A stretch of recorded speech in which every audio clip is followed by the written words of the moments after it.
So I'd like us to start today with you imagining you're sat at a job interview with your future employer. You've answered all of their questions, even the really tough ones, and you think you've done pretty well. But now it's time for you to ask them some questions. Of course, you prepared a few beforehand about what it's like to work there, and you want to ask them what they enjoy most about being at the company. And these are all great questions. But what do you think is the most important question you should be asking your future employer? I'm going to share with you what that is, but I'd like to go back to where it all began for me and share a personal story with you first. So this goes back to when I was 5 years old, and it was my first ever parents' evening. I wasn't able to go to reception or preschool, so I went straight into year one. And it's fair to say the experience was daunting for me as I tried to settle into a new environment. So my mum went along to my parents' evening and she asked the teacher how I was getting on.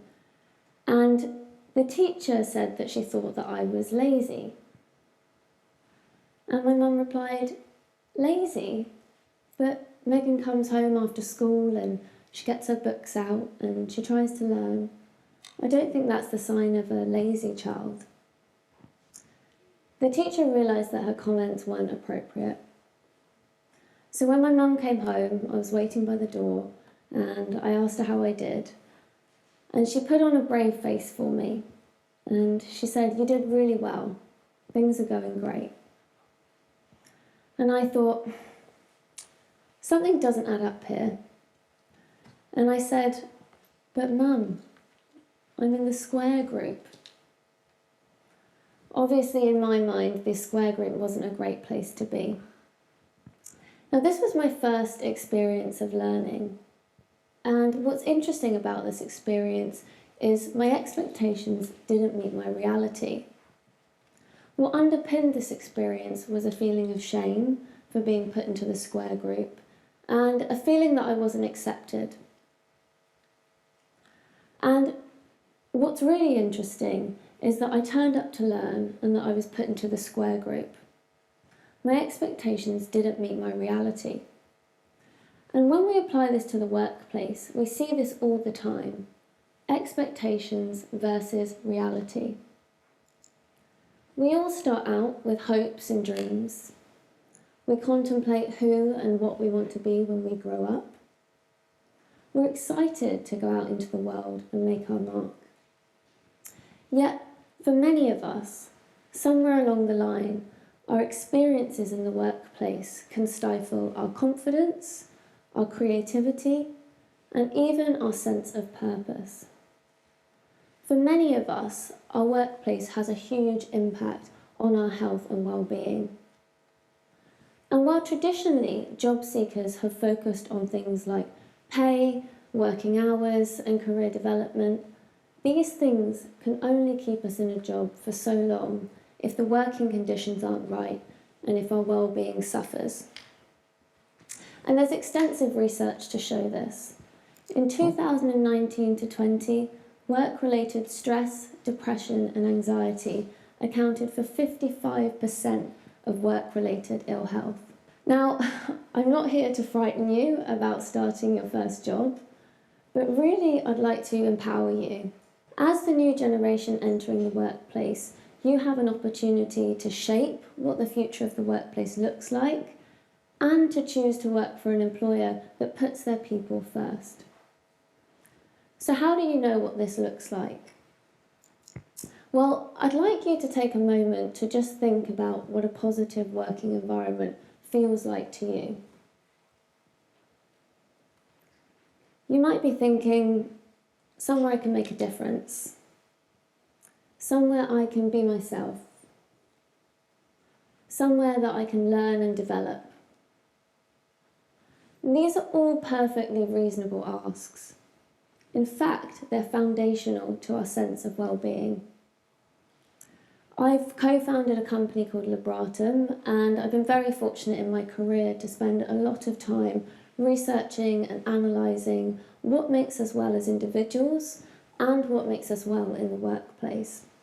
So I'd like to paint a picture for you of what a positive working environment looks like. And I like to look at this as 4 key elements. And these elements have fundamentally changed the way that I view the workplace. The first one is trust. That you feel trusted by your employer and that your trust in them is equally well-founded. The second is recognition.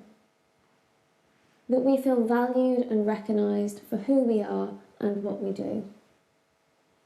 And when people feel recognised, they often have a strong sense of worthiness.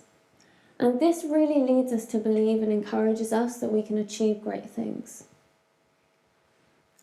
The third is acceptance, that we feel we can be ourselves and we feel accepted in the workplace. As social creatures, our number 1 human need is acceptance, and our number 1 fear is rejection. And when we feel more accepted in the workplace, we're often more creative. And when we're more creative, we benefit and the company benefits too. The last one is purpose, that we feel purposeful in our work and passionate about what we do. And purpose is really the reason we get up in the morning and do what we do every day. So I'd like to take a moment to just speak a bit more about the role of purpose. If we take the example of Cisco, who are a world leader in IT. Cisco were voted the number 1 great place to work globally. They're recognised for investing in their employees and the wider community. They invest heavily in well-being, and they've been very forward-thinking in this space. They actually have a well-being programme in place, and they give their employees 5 days every year to do something to give back in the community. But in 2015, as part of their purpose strategy, Cisco had a vision to end homelessness in Santa Clara, San Francisco, which has a homeless population of around 8,000 people. Now, this was a purpose that people could connect with. Cisco sells IT products, but the world recognises them for their contribution to homelessness and humanitarian causes. Their people see themselves as not just working for an IT company, but working for a company that's supporting people around the world. They see themselves as part of something bigger than themselves. And it doesn't just have to be big organisations that do this. It can be small, agile organisations that foster trust, recognition, acceptance and purpose. For example, Tony's Chocolonely, where 77% of employees on Glassdoor would actually recommend working there to their friends. So Tony's Chocolonely is a Dutch confectionery company that produces and sells chocolate. Yet it's not just any confectionery company. It's a company with a mission to make chocolate 100% slave-free. It fights for equality in the chocolate trade. The people who work there don't just work for a confectionery company.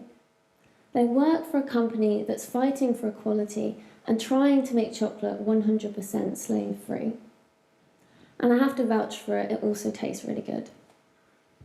So we can't underestimate the role that trust, recognition, acceptance and purpose play in our happiness, our motivation, and our longevity at a company. So when we consider that in Britain, the average person will spend 84,365 hours working over their lifetime, we have to ask ourselves that if time is one of our most valuable resources, how do we make this time meaningful? And as the new generation entering the workplace, you really have an opportunity to shape what the future of the workplace looks like. So let's go back to your interview with your future employer when the interviewer asks you, Do you have any questions for me? So I'll let you in for a secret. The most important question you should be asking your future employer is, what is your employee wellbeing strategy? When you're considering an employer, you want to know upfront that they take wellbeing seriously and that they're developing an approach to foster trust, recognition, acceptance, and purpose. And at this point, their answer is going to reveal a lot to you. Now, this is still a fairly new area for many companies, so how can you tell how developed their strategy is? Well, if the first thing they start talking about is their gym benefit, have they really delved deep enough? Ask if there's any other areas of wellbeing they focus on. And if the hiring manager or recruiter that you're speaking with doesn't know enough about this, ask if you can speak to someone else. Secondly, if they start talking about one-off or siloed initiatives such as an employee assistant helpline or even a team day, consider if this approach is really part of an overall strategy that's going to deliver trust, recognition, acceptance, and purpose. So, what does a well-developed strategy look like, and how can you look out for that? Well, firstly, when a company's thought about well-being holistically, they don't simply view it as mental ill health or physical health, but they consider all of the elements that make us well as individuals. And this can include our environment, our relationships, our purpose, as well as our emotional, mental, and physical well-being. They're developing an approach that supports employees across all of these areas. Secondly, where you see a company have a well-being program in place that's focused on prevention. So this is about driving a positive culture that stops employees reaching a crisis point of stress and burnout. Finally, do your research beforehand. Have you seen the leadership team talking about well-being? Or have you seen the company engage in any initiatives you align with? Don't be afraid to ask questions and dig deep. Remember, this is where you're going to be spending the next 84,365 hours. It matters. The really good news here is that you have the power to choose to work for an employer that puts well-being as a top priority. You can absolutely vote with your feet, and you can be more demanding of your employer. You can also be a driving force in helping your future company gain a competitive edge. Because we all know that when we love what we do and when we love where we work, the best ideas and creativity comes out. So remember, you don't have to be in the square group. You have the power to shape the future of the workplace.